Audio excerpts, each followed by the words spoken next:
Everybody, Bryan Alvarez here on Wrestling Observer Live. We are here every day, Monday through Friday, noon Pacific, 3 Eastern, Sundays, 3 Pacific, 6 Eastern, Saturday mornings with Jim Valley at 10 a.m. Pacific, 1 Eastern. And man, we're back.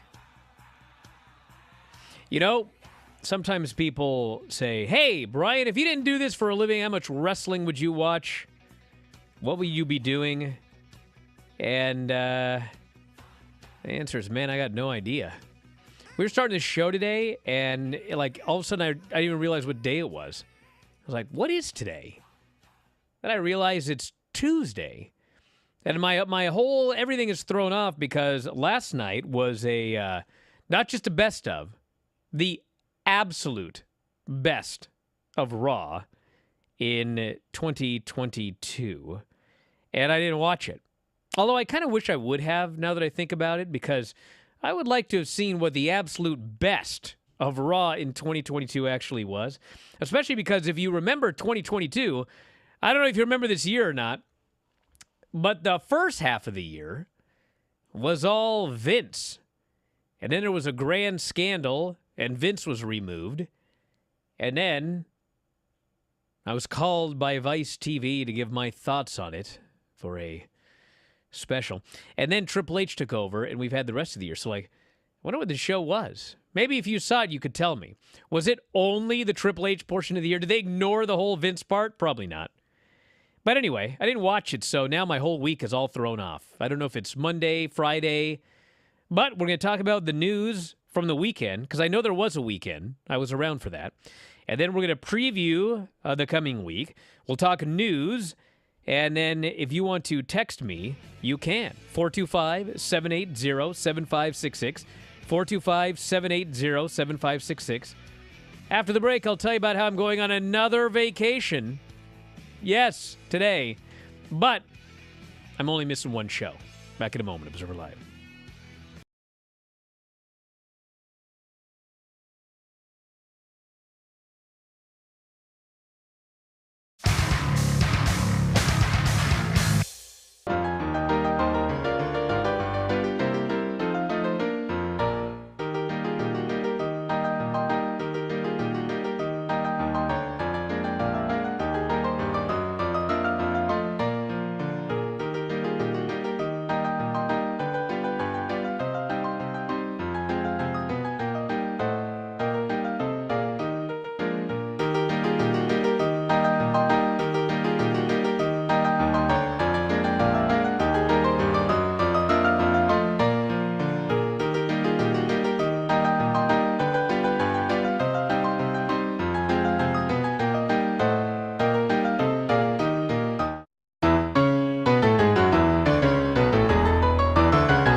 Back in the show, Bryan Alvarez here, Wrestling Observer Live. Mike Sempervive, also of WrestlingObserver.com.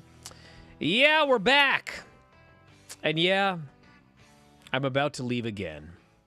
But, fear not, barring some disaster, I will be here for every show going forward. With one exception, and that is the Wrestling Observer radio show tomorrow night with Dave. You see, the extended family, we're all heading up to a ski lodge type area. You can imagine how excited I am about this. But anyway, we're going to be heading out there for the next several days. And once a year before Christmas, I will completely disappear for 5-6 days. But the rest of the time, if I go anywhere, I will take all the stuff so I can continue to do shows. And that will not change this time. I'm bringing everything, so I'll be doing Observer Live every day. I'll be doing the Bryan Alvarez show tonight, the Bryan Alvarez show on Thursday.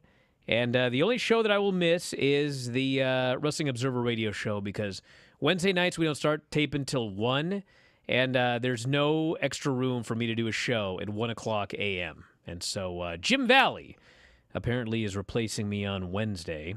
So that is the schedule. And I think we got Mike here, but I'm not sure. He's fiddling with his box. What are you talking about? I don't know. You were fiddling with your box over there. Is everything all right? I was waiting on you to get done your little monologue there about where you're going to be going. Where am I going? You sound exasperated over the fact you're going to some ski resort. So what is the issue there? It's cold.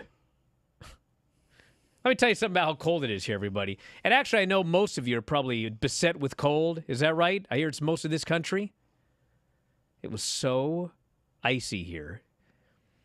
It was so icy that, everything shut down. Nothing was open. You couldn't go or do anything anywhere because Seattle, unlike some places, is not prepared for ice. You know what the airport did? What's that? So we knew that an ice storm was coming, okay? We knew. It had been forecast. Everybody knew. You know what this idiot that ran the SeaTac airport did? What did he do? This idiot, and he is an idiot, he publicly, the day before, said, "We're all ready for this ice storm. We got it under control." What an idiot. You know what they didn't have? It under control at all. The whole airport shut down. Not one flight in, not one flight out. They had no answer to this ice problem. Stuck. Man, as soon as I saw that tweet, think you can outdo Mother Nature. God, I saw that tweet and I thought, man, brother, you made a big mistake, dude. You made a big mistake. And sure enough, he did. So, yeah, it's been real cold here. And then you know what happens? It warmed up. It was 50 on Christmas. I couldn't have been happier. Now we are going to the snow and the ice. I'm not a snow guy, not an ice guy. Not my favorite. But they do have a heated pool. Well, a hot tub? It's a ski resort. You got to have something like that. Is that where you're going to be doing the show from? Yeah. Hey. From a resort or something. From the hot tub? I don't even know where it's at. But it's not that far from here. It's like 40 miles because it take 2 hours because we're going up an icy mountain. Yeah. Well, if you were in WWE, you would have to leave extra early for all the issues that they've had in the last couple of days getting to Columbus, Ohio, and Madison Square Garden. And I guess there's concern about them getting to SmackDown as well, too. These people have already been told, start going now for SmackDown. Do you guys know when SmackDown is? Friday. It's Friday. They were told today, you might want to get going now.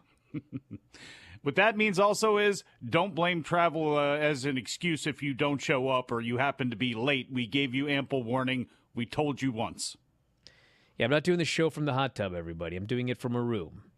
I'm borrowing a room to do all of these shows. So that should be exciting. But anyway, here we are. And I don't know why we're doing a show because there ain't nothing to talk about. I could talk about. Are you going to be in the same room as the kids too? This could make for some very entertaining video. Hey, you want to know where I'm staying? Where are you staying? We're getting a room with 2 sets of bunk beds. What are you going to, like, the Nickelodeon place or whatever it is in Pennsylvania? I mean, well, like I said, the whole extended family is there. So we're in the room with 2 sets of bunk beds. My wife and I on a bunk bed, the children on bunk beds. And I'm assuming these are not like California king-size bunk beds, too. When's the last time you were in like a double bed? There's two sets of bunk beds. There's one with smaller bunk beds and one with bigger bunk beds. So they're like queen bunk beds, and then the other one are little bunk beds. So the kids are going to get the little ones, but we're in the same room with them. Well, yeah. So they cough and they hack and they make noise. Well, at what point? And I don't sleep very deep. At what point during one of these shows is Paisley or Hanalei going to do a snooker-like flying body press off the top of the bunk bed onto you while you're doing one of these shows? Well, I mean, that's the point. I'm gonna have to find some extended family member who doesn't want to go to bed until like 11, and then I'm going to go in and do the Bryan and Vinny show 2 days, and then I'm going to borrow a room for Observer Live, and I'm going to have this whole thing handled. Oh, you're going to be paying some money. You're going to end up having to, like, rent out one of the conference rooms or something like that, or just buy out a whole another room just to do this I got it handled, everybody. I got it handled. Man, what news is there? Nothing. My traveling. I guess we had Seth Rollins and Becky Lynch couldn't make a house show because their bus broke down. Lots of news to talk about here today. See, nobody thinks about the cost of one of those. Everybody wants a Madden Cruiser. Everybody wants a Lex Express to go from place to place, too. And if I was in WWE and I had my family with me, I would definitely want that as well, too. But I can imagine what the maintenance costs are on one of those things if it comes breaking down between Iowa and Ohio or whatever it was. Jingu's going crazy. We're not talking about the AAA card, Wrestle Kingdom. Bro, I'm here every day, dude. We have plenty of time. What's the hurry? Filthy? I mean, you don't want to hear about Filthy? I mean, I could talk about Filthy show. I can't even watch it. Yeah, well. All I've been asked about is, how do I watch this show with Filthy and Shabbat? I don't know. No one knows. I don't think it's possible. Apparently, VPN you can only. Japan. I heard all VPNs were blocked. I don't know what that means, but that's what they said. That's what they always try to say, and then somebody always gets like 29 streams through. So well, the point is, right now, you can't easily watch it. Right? I guess not. We can't just go to New Japan World or whatever. So, can't do that. No. But he's going to be facing Shibata in 9 hours, actually. I believe it starts at 9 Pacific Tuesday night, which would be tonight. With Tanahashi on commentary. I look at this as one big angle alert, or at least I'd like to look at it as one big angle alert where right after that Filthy Tom, win or lose, goes and challenges Tanahashi by delivering a filthy smack to the face. You know, in some ways, I'm glad I can't watch that show because it would prevent me from watching NXT tonight. NXT 2.0. Actually, 3.0, whatever it is. 4.0? Listen, I'm not going to talk about NXT because it was taped 2 weeks ago, but I will say one thing. There's a main event caliber match tonight. Kiana James will be facing Fallon Henley. Oh, my. With the bar on the line.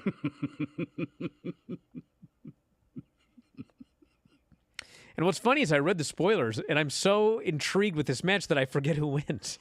I haven't even seen the spoilers. I will be completely unvarnished for this thing. Yeah, I honestly have no idea who wins. I mean, it has to be Kiana James, right? Like, what's the point of this storyline if Fallon just beats her and she can't buy the bar anymore? Well, I mean, it's Christmas time, though. Maybe they have some one big it has to be a happy ending? Big swerve coming, and it's a happy ending or something like that. Maybe, but you know what? Has to buy some property from a babyface. It may be a happy ending for the Virgin is what's going to happen, and that's going to lead to a loss and no bar for Fallon's parents anymore. Too early for that. Oh, really? This guy ain't got no character except a virgin. Well, once something happens, what's he got? I don't know. Maybe he got a present for Christmas. I saw what Layla Gray decided to give everybody for Christmas on her Twitter. That was, I'll take it. Well, I didn't. You should. Do it I'll right be back now in a while moment with more. Break is. Observer Live.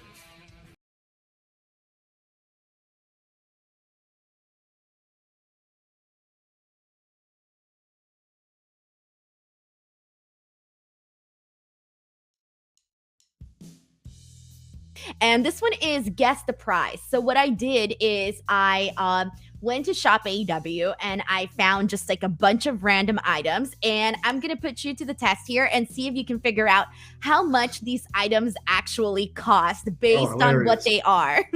So are you ready? It's yes. Price is right. This is a Young Bucks money tie. How much do you think this cost on Shop AEW? $44.99.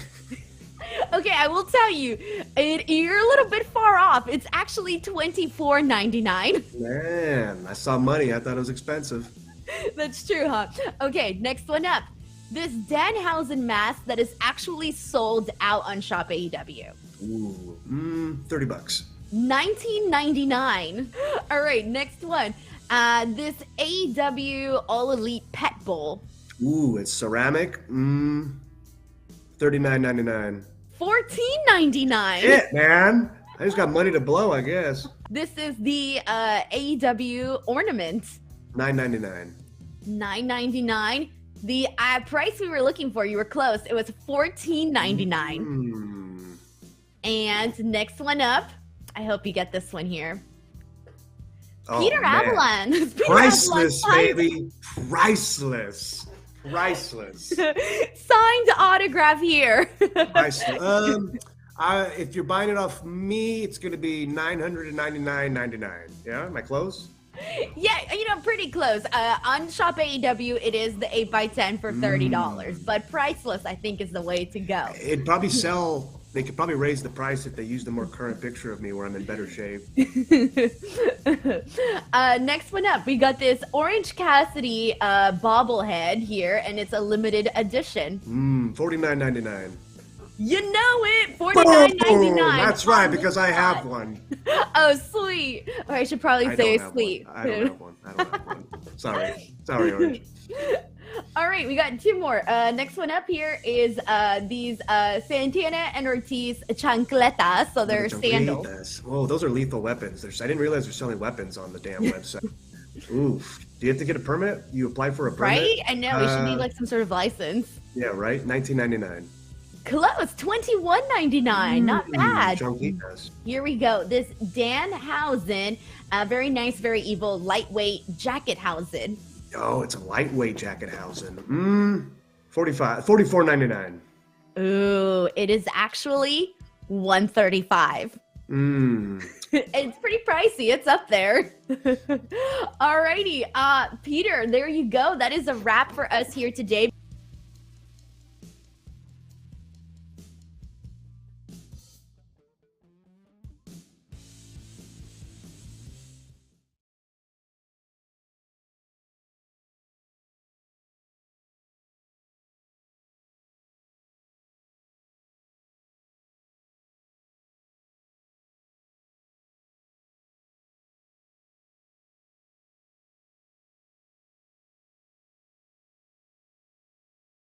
Back in the show, Bryan Alvarez here, Wrestling Observer Live. Did you know January 6th, AEW will present Battle of the Belts 5? Thank God it's not in D.C. for some people. It will air on Friday, January 6th, after Rampage. They're doing this again. So they're going to do Rampage and then Battle of the Belts. It feels as though they don't have a choice on this. For an hour, yeah. It seems to me like Battle of the Belts should just be a 2-hour special on Friday. It seems like it would do better than Rampage and then Battle of the Belts. Yeah. But they've done this multiple times now, so apparently they must air Rampage and then air the Battle of the Belts.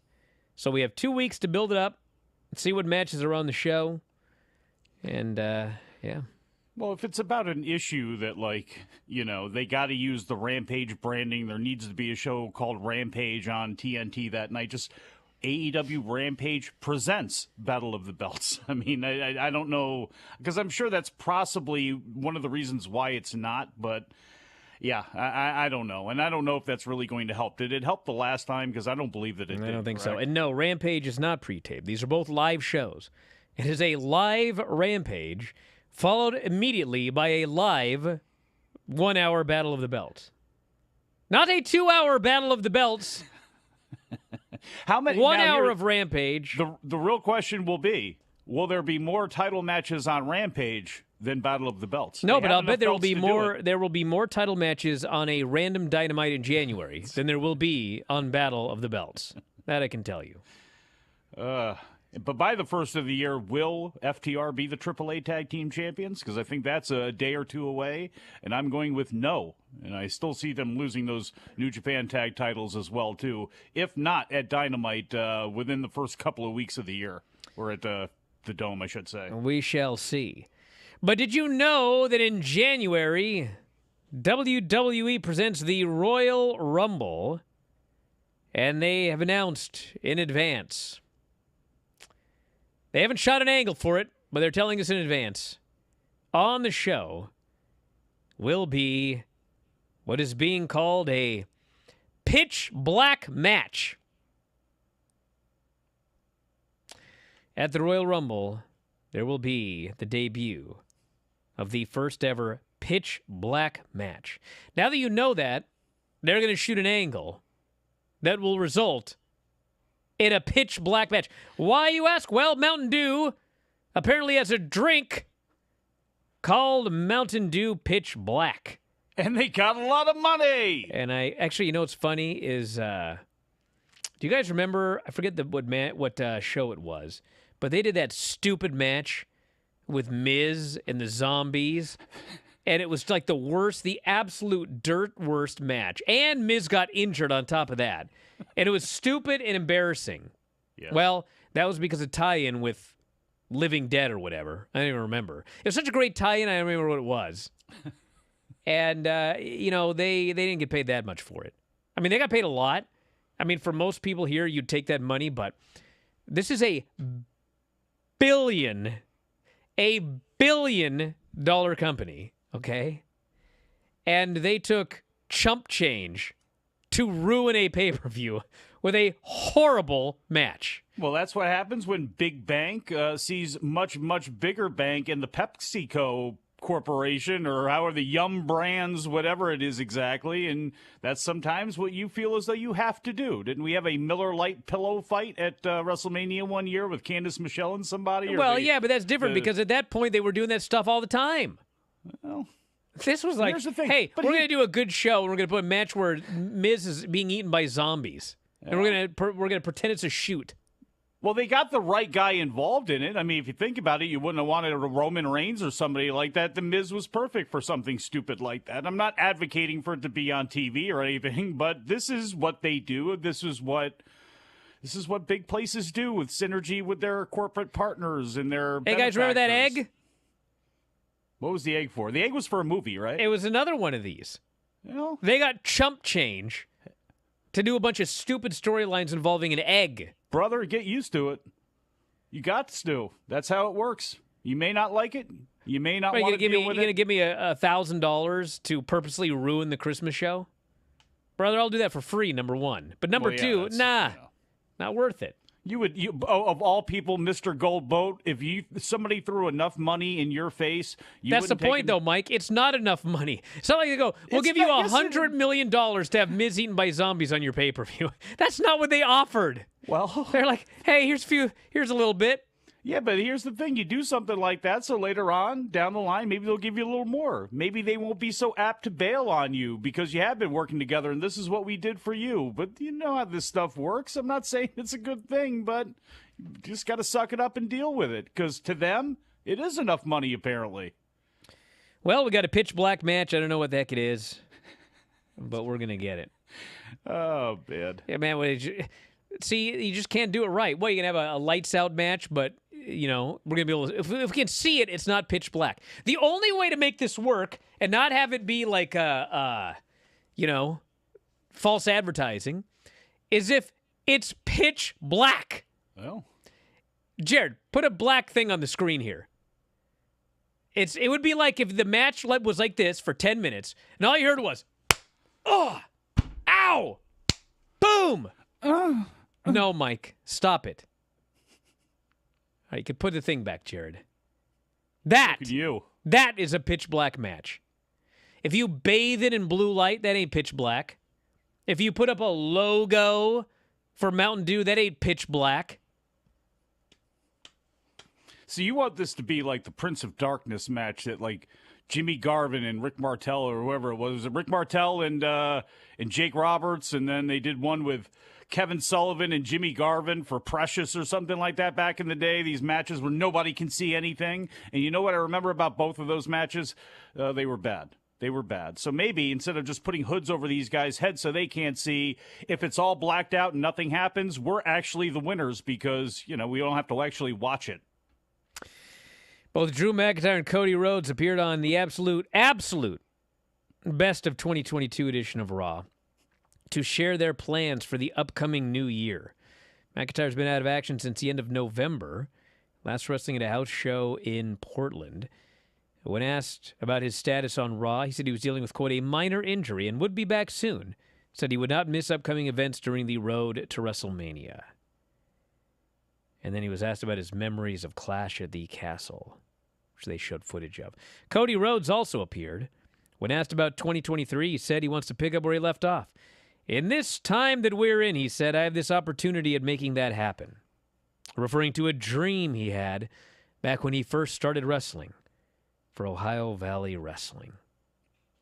A dream to team with the Man Beast against Bryan Alvarez and Buddy Wayne, but it never came to be. I'm being incredibly vague here, I get it, but I think anyone who is a fan of what we do can read between the lines. There is one thing I came back for specifically, and again, a torn pec couldn't stop me. I can't name anything that can stop me. This has to be done. It needs to be done. And I want it to be done. I think we all know where he's going here, right? I would think so. That championship. That WWE championship. When he came back, they didn't do that vignette for nothing. He didn't talk about his father for nothing. They didn't make sure to point out the fact that Dusty Rhodes never held up that WWF World Heavyweight Championship at any point in his life. So, yes, I don't care if The Rock shows up, John Cena shows up, Kevin Owens is in the way, Sami Zayn turns, he's in the way. At some point, it has got to be Roman Reigns and Cody Rhodes, and at least in my opinion. Let me tell you something about Cody, because someone here goes, Cody as a babyface is going to go down in flames. I don't think he's going to go down in flames. I don't think so either. But let me tell you something. These fans love Sami Zayn. They love him, okay? Now, I believe it is absolutely, positively imperative that they shoot this angle that leads to Sami Zayn and Kevin Owens teaming up and going after the Usos for the tag team titles. Because if you don't do this, they are going to want him to wrestle Roman Reigns at WrestleMania. And they will turn on whoever else gets that spot if it's not Sami. So you need to have him in a very prominent moment at WrestleMania. And that is him and Kevin Owens against the Usos. If you do that, I don't think they're going to turn on Cody because they want Sami in that spot. But if you don't do that, if you let's do the New Day, which, by the way, there's no chance of this happening. But if something like that did happen, I mean, if Sami's just, not floundering, but, maybe they're setting him up for a match with Jey Uso or whatever, don't do that. Do not do that. He needs to be occupied with something massive when someone else is going up against Roman. And it doesn't matter if it's Cody or whoever. I mean, you could, whoever it is. Plus, it's just the time. Yes. It's the time to do it, too, because obviously Roman Reigns needs some sort of real peril. It's been 900 million days since he's been world champion, but it's also been that way for the Usos. And we talk about the tag team scene, teams we'd like to come up because either the teams they have there are floundering and stink right now, or the Usos have already ran through them and there's nothing new. What would be new, at least new after all these years again, Kevin Owens and Sami Zayn facing off against the Usos, ending their streak, and then moving on with those titles. It just makes too much sense. I can talk about SmackDown and Rampage after the break, or we can do feedback if you want to text me, 425-780-7566. Back in a moment, Observer Live.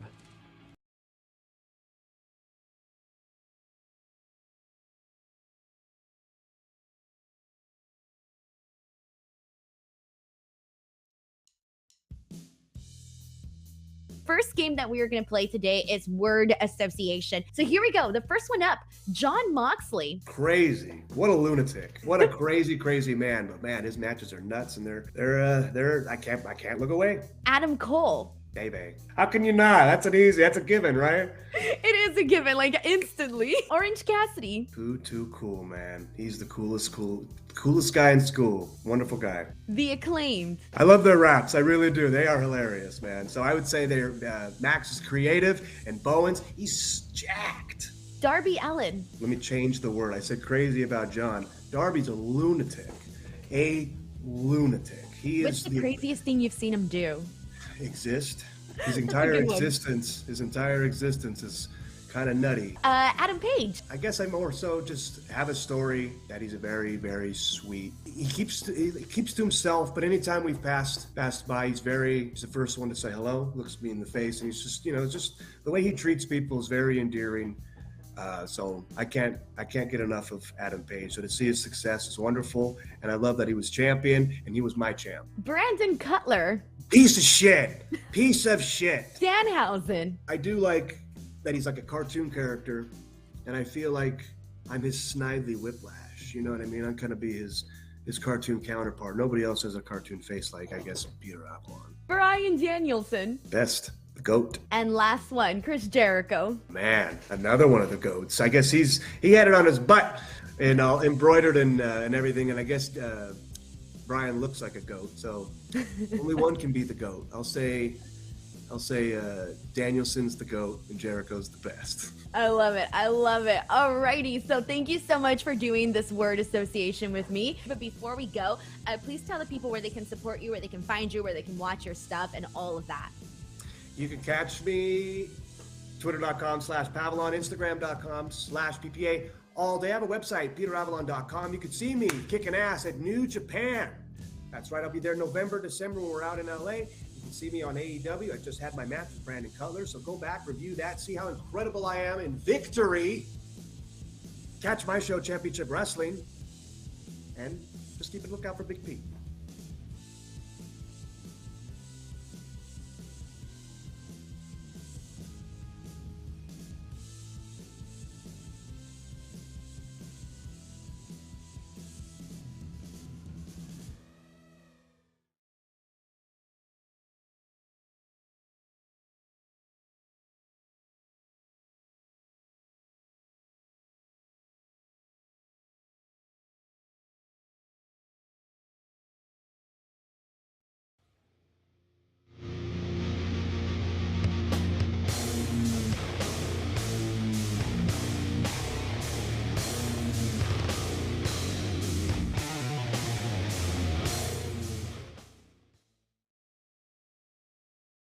In the show, Bryan Alvarez here, Wrestling Observer Live.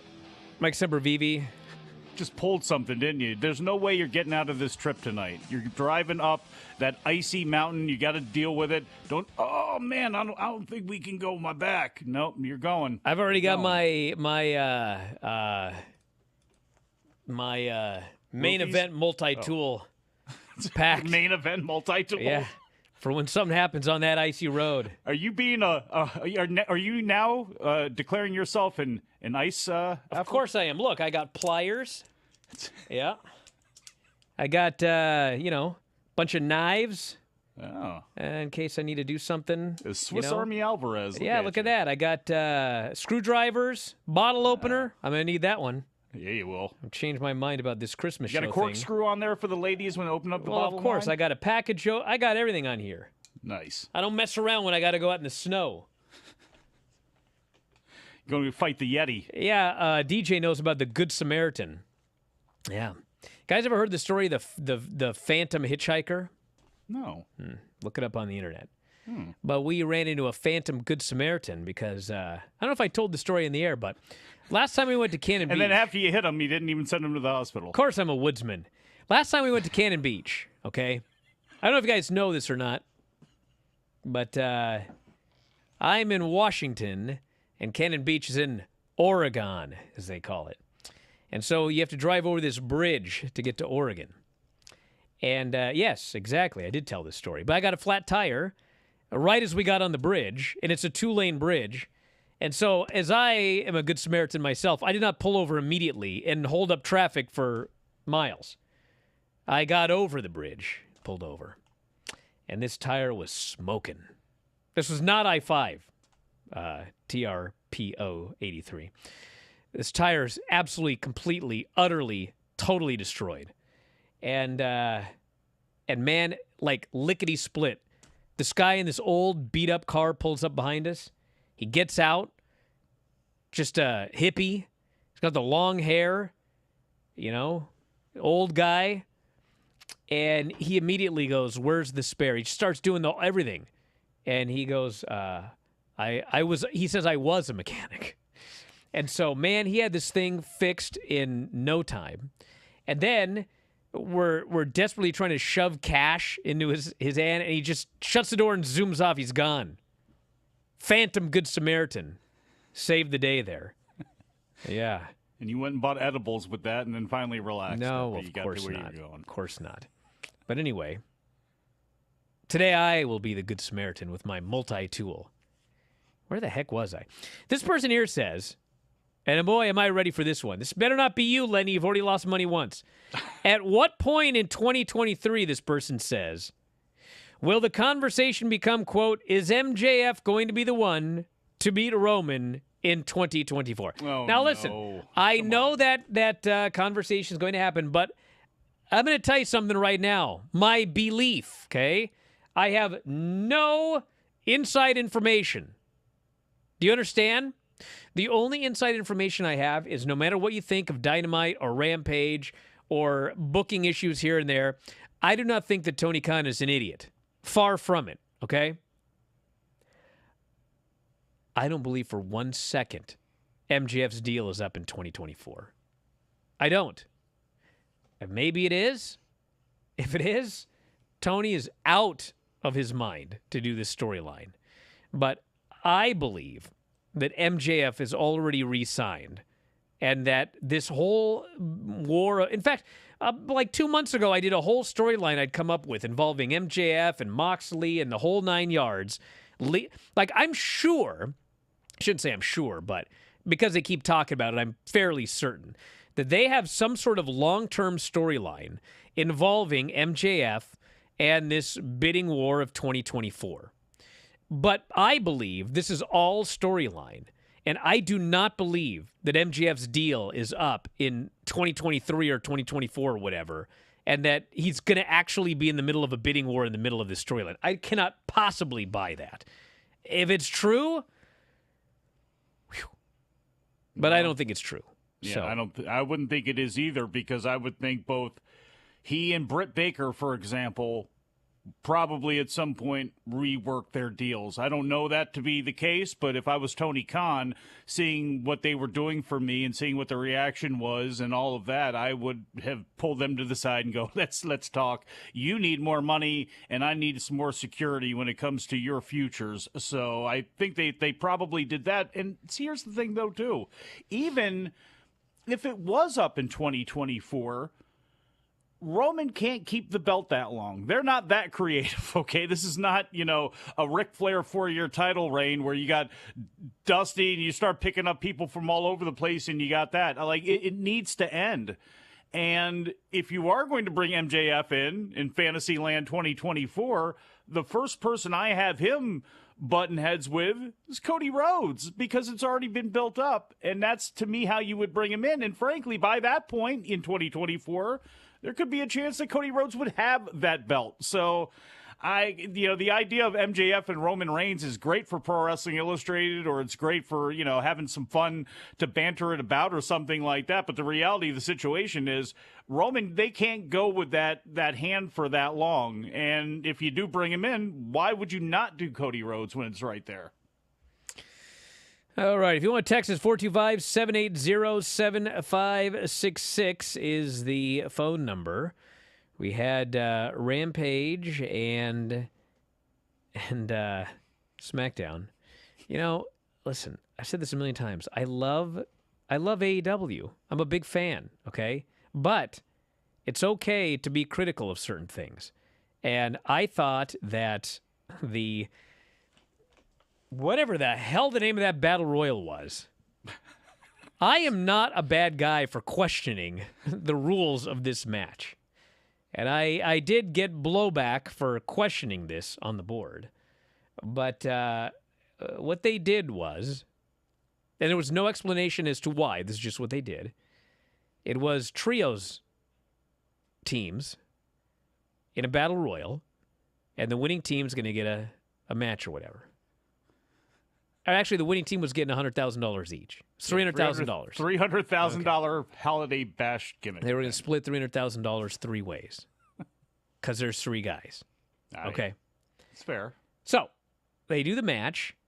And in the match, you know, for the first 5 minutes of the show is Excalibur rattling off the name of this match because there's like 75,000 words in the match. And then, you know, there's four teams in the ring, and they start wrestling. So there's 12 people in the ring, right? 16. No. How many people? What, 3, 4, 8? 12. Yeah, 12. Oh, yeah. So there's 12 people in the ring, Mike. And they start wrestling, and I'm watching it. And all of a sudden, one of the announcers randomly says, "In the ring soon will be the Blackpool Combat Club." Like, what? So then it turns out that every 2 minutes, a new trio is going to enter the ring. Why? I mean, because it's fine and everything like that, but like, you know, listen, they don't do this anymore, but like in the old days, even for the Royal Rumble, which is like an idiot-proof concept, it was like they still did the segment where, hey, let me pick my ball out of the tumbler to find out what number I am. You know, they at least told you everybody picks a number, two people start, and then, you know, people come in intervals or whatever. Then some people are like, well, it's just like no, it's not like the casino Royal Rumble thing they do, because that's four groups all representing a club, heart, diamond, spade, clover, whatever, okay? And then there's a wild card, all right? That's all whatever. They don't bother to tell us, well, who decided which four teams were going to start? That doesn't matter. And then who determined the order of entry? It doesn't matter. We're just going to start with four teams and not tell you why. And then a new team is going to enter every 2 minutes, okay? Yeah, I was critical of that. Who cares? Now, once everything got started, well, like I couldn't figure out what was going on.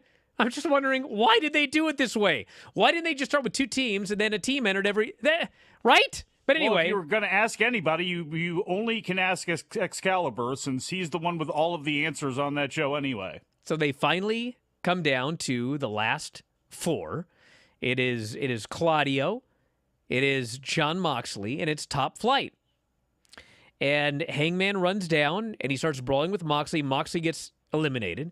Now it is Claudio and Top Flight. And, bro, they had the most awesome 2 minutes attempting to eliminate Claudio. It was like, trying to think about what this was. It was like if my two children and myself were in a battle royal. And they're trying to eliminate me, but, bro, it's not going to happen. I'm bigger, stronger, far more intelligent. And that's the game they played. But finally they outsmarted and they eliminated this guy. And, man, the place goes crazy. Dude, you know, I was critical of the weird whatever they did. And plus, the name was 7,500 words in it. But at the end of the day, the last few minutes of this match were awesome. And the fans loved it. Top Flight's getting a big match. And they're all $100,000 richer. Should be a storyline. Well, AR Fox needs that to fix his head and neck after getting it bashed in by Roosh a couple of weeks ago with the ROH pay-per-view. So, haven't heard anything about that one. Too bad Roosh, well, I guess he was. Roosh was involved in this whole yeah, of course he was. AEW Rampage Holiday Bash $300,000 Three Kings Christmas Casinos Trios Royale. Or Royal. Is that what it was? That's what it was. Wow. That's a lot of words, dude. It is. It is. You know?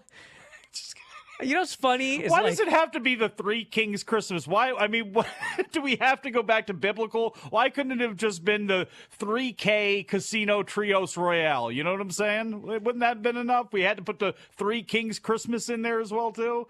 Was there a wise men?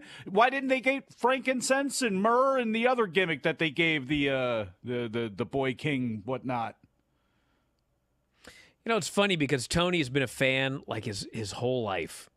And, you know, he used to troll message boards and whatever. He was one of us. He was a bro. One of yous. And, you know, he saw all of the highs and lows of WCW. And he tries to do the highs, and he tries to avoid the lows. But, man, did he, like, not watch TNA or something? Because, like, that was one of the things about TNA that was so infuriating when it was so horrible for so many years, is they would have these matches with pages of rules. And we would just ridicule them because it was ridiculous. Like the reverse battle royal and all these stupid matches they came up with. Or the that wasn't theirs. That was the Hard 10 tournament or whatever. Yeah, say Andrew McManus deserves credit for that. King of the Mountain and all these. It's like there's this rule and that rule and this rule and that rule and this rule. And then, of course, you buried, and then the hardcores are like, bro, the King of the Mountain's easy to figure out. It's just whatever it was. I can't remember. Feast or famine or whatever. It's like, bro, I get it. I understand. But you're missing the point. Like, a normal person doesn't want to deal with these complications. And, of course, you know, if you like it, that's fine. But, like, your normal person is not sitting there going, okay, well, you know, there's everything, blah, blah, blah.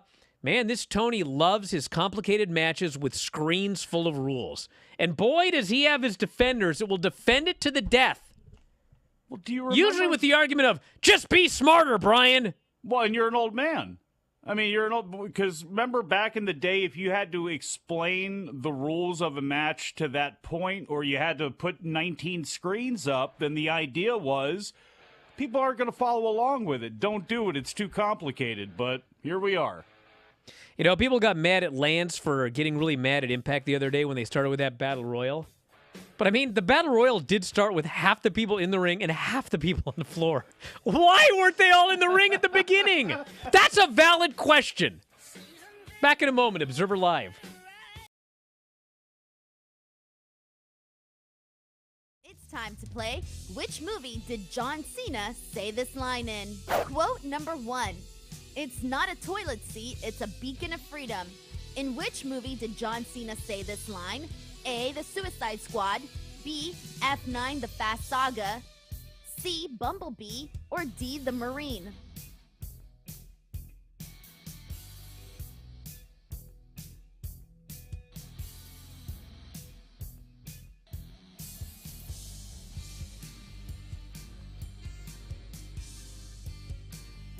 John Cena said this line on The Suicide Squad. Quote number 2. I used to hold that girl in the palm of my hand. Did he say this in A. Daddy's Home, B. Daddy's Home 2, C. Ferdinand, D. Blockers?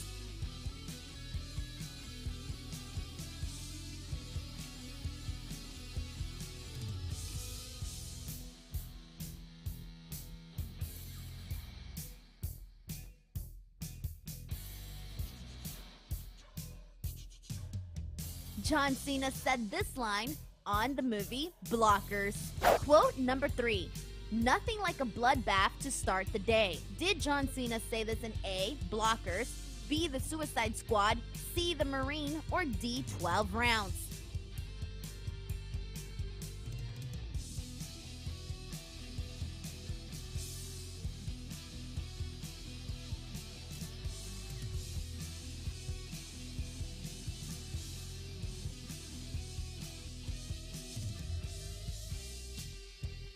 John Cena said this quote on The Suicide Squad. Quote number 4. Mark Wahlberg is like 150 pounds. I'm 250 lean. I look like Mark Wahlberg ate Mark Wahlberg. Did John Cena say this line in A. Blockers, B. Trainwreck, C. Vacation Friends, or D. Daddy's Home?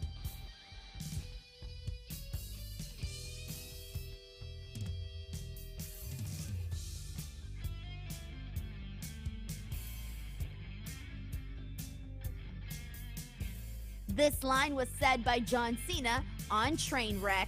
Quote number 5. Stop that couple, they have a bomb. Did John Cena say this in A. Vacation Friends, B. Blockers, C. Trainwreck, or D. F9 The Fast Saga?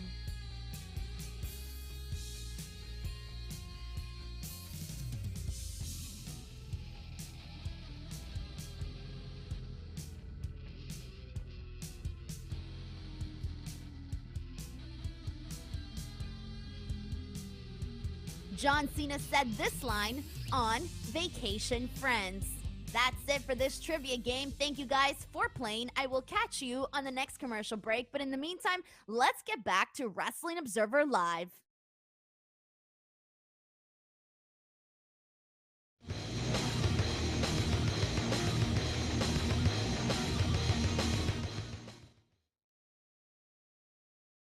I did love the end of that Battle Royal. Thought it was awesome. And you know what else I liked? What's that? And I don't care what any of you idiots think. I like that Jeff Jarrett and Jay Lethal versus Billy Gunn and Anthony Bones match.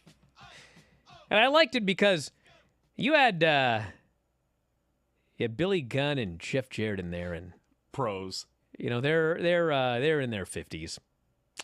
And also on commentary was Jericho's in his 50s. Tony Schiavone was in his 50s. And these guys in their 50s were just having the time of their life. Billy Gunn and Jeff Jarrett get in there, and they grab a headlock, and I forget who said what, but then Jericho goes, "Tackle, drop down, get it again." And they're howling. How old school these guys are. I mean, and the match was fun.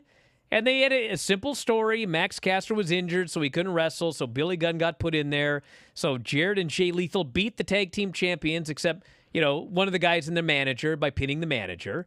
So you didn't actually pin the Acclaimed, but man, Jeff Jarrett and Jay Lethal deserve a championship match, so you can do that for, you know, whatever. We had the awesome Sanjay Dutt rap to build this up, which, by the way, you know, just Jeff Jarrett mean mugging the camera during that rap. I'll give that guy another 3 months on TV for that one. That was so great. It's Christmas, everybody. Let's just have fun watching wrestling. What do we all got to be so mad about all the time? Why do we got to be yelling at clouds? Although, man, I'm going to be yelling at clouds for the next few hours. You and ain't gonna snow be and touching ice. grass. Be touching snow. There ain't going to be no grass. Be touching snow. But we're out of here. Protect your knees, old man, up there. Down I'm going to see you guys tonight on the Bryan and Vinny Show. I'll see you tomorrow on Observer Live. And I'm just going to keep on seeing you. So thanks, Mike, as always, callers and listeners. We'll talk to you next time. Drink that eggnog. Wrestling Observer Live.